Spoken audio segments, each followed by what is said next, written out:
इस समय पंजाब के मंत्री डोर टू डोर प्रचार में दिल्ली के अंदर, और हम उनसे बात करने की कोशिश करेंगे। मंत्री जी, आप डोर टू डोर प्रचार कर रहे हैं पड़पड़गढ़ विधानसभा में, तो क्या समझें कि मनीष जी के जाने के बाद पंजाब की और दिल्ली की पूरी ताकत इस सीट पे लगाई जा रही है, क्योंकि कहीं ना कहीं एक ऐसे संकेत थे कि ये सीट कुछ अच्छा नहीं कर रही है। ऐसा संकेत कभी नहीं हुआ।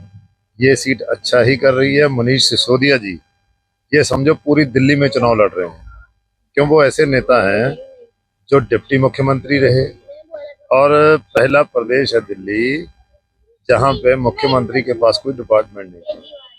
मनीष सिसोदिया जी सब मिलकर देख रहे थे। तो मनीष सिसोदिया यहाँ से भी लड़ रहे हैं, पूरी दिल्ली से लड़ रहे हैं। लोगों को कोई कमी महसूस नहीं हो रही, क्योंकि आम आदमी पार्टी का एक ऐसा सिस्टम है कि यहाँ सब लोग इकट्ठे हैं, वर्कर से लेकर नेता तक सब एक हैं। तो ऐसी कहीं कोई कमी नहीं है। और हम घूम घूम के देख रहे हैं, आप भी हमारे साथ चलिए। जैसे ये लोग खड़े हैं, पूछे इनसे, तो लोग खुद ब खुद कह रहे हैं। और अभी एक लड़की थी, मैं उनका जवाब सुन के बड़ा दंग रह गया। वो लड़की 17-18 साल की लड़की है। तो उन्होंने कही, जी हमें एक बात की चिंता है कि हम वोट तो देते हैं झाड़ू को, लेकिन जैसे पार्लियामेंट का पीछे चुनाव हुआ कि मोदी पता नहीं कैसे जीत गया। बस वो लोग इस बात से चिंतित हैं कि वोट तो हम दे रहे हैं कि मोदी को कैसे पहुंच रही है। तो आपको क्या लगता है कि मोदी कैसे जीत गए? बिल्कुल, हम तो ये कहते हैं, तो कहते हैं कि देखो, जहां शंका हो, शंका का निवारण करना सरकार की ड्यूटी है। हमें शंका है तो जो ईवीएम मशीन है, जस्ट लाइक एक मोबाइल ही है ना, कहीं भी सेटिंग की जा सकती है। चलो शंका सही। अब इतनी बड़ी डेमोक्रेटिक, जो पूरे वर्ल्ड का सबसे बड़ा डेमोक्रेटिक सी है, जो या इंडिया में मानी जाती है, अगर यहाँ की डेमोक्रेसी में कुछ फर्क आ रहा है, लोगों को शंका हो रही है, तो क्या फर्क पड़ रहा है? उससे इलेक्शन करवा दें, पता चल जाएगा। क्यों नहीं करते ये लोग? तो इस समय आप जो है झुग्गियों में प्रचार कर रहे हैं, तो अगर सरकार बनती है तो झुग्गियों के लिए क्या कुछ नया हमें देखने को मिलेगा? क्या कोई ऐसी योजना सरकार बना रही है, या इस बार कुछ ऐसी नई योजना की घोषणा होगी जो सीधा लाभ झुग्गियों तक पहुंचेगा? झुग्गियों तक हर तरह का लाभ अरविंद केजरीवाल जी ने पहुंचाया है, लेकिन ये जुमलेबाज जो हैं, अभी कह रहे थे, हम बहुत ऊंची हाथ उठा उठा कह रहे थे कि अगर हमारी सरकार बनी तो हम पूरी झुग्गियों का मकानों में बदल देंगे, मकान बना देंगे।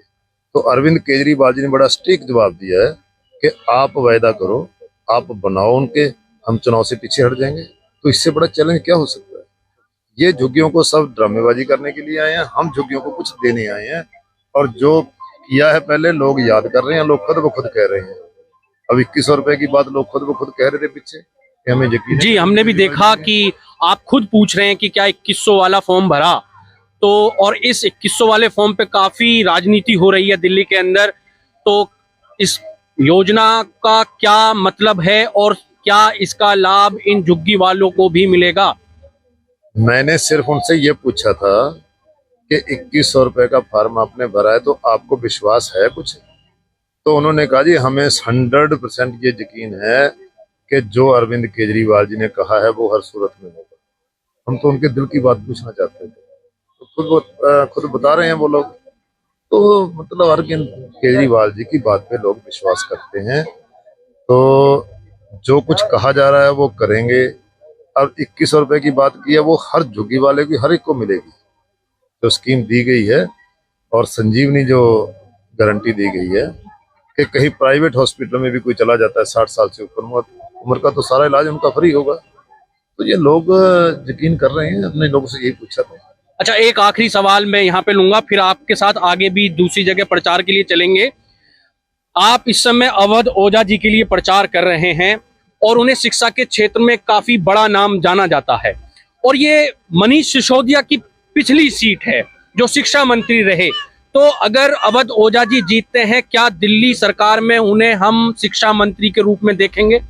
ये हाईकमांड का फैसला है, ये मेरे बस के नहीं है। ये तो हाईकमांड देखेगी कैसा करना है, किस एमएलए से। ये प्रेरोगेटिव होता है सीएम का।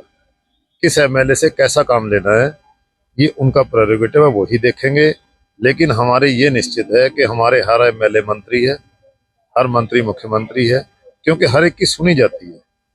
तो पटपड़गंज विधानसभा क्षेत्र के लोगों को किसी तरह की कोई कमी नहीं रहने दी जाएगी, ये बात तो मैं कह सकता हूँ। आगे की बात खुद सीएम साहब कहेंगे। ठीक है, तो ये थे माननीय मंत्री जी पंजाब।